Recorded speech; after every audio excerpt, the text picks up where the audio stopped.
At eto nga, lalagayin ko na. Lalagyan ko pa nga pala siya ng tubig. Tapos, pakukuluin ko.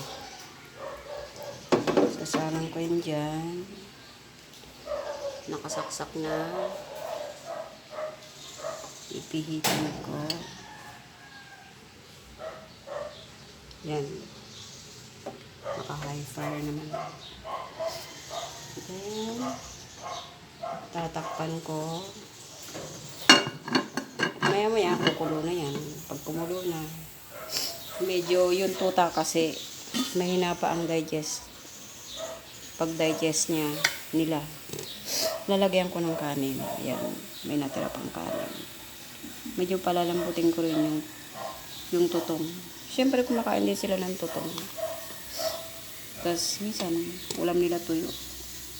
Wala akong ulo ng manok ngayon eh. Wala pang budget. Kaya kukuha ako ng tuyo para medyo lumambot-lambot. Yan. Parang may lasa naman ng konti. Yan. Tapos, pag yan ay kumulo na, papalamigin ko. Lalagyan ko ng vitamins. May vitamins sila dito.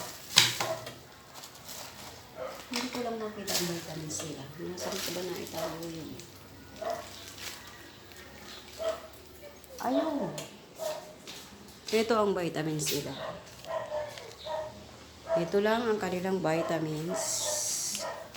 Pag malamig na ang pagkain, lalagay ko to. Bubud-bud ko lang. Yan. Vitamin Pro. Pero hindi ako bayad yan. Dahil hindi man ako kilala. Bilang vlogger. Hindi ko rin yan ini-endorse.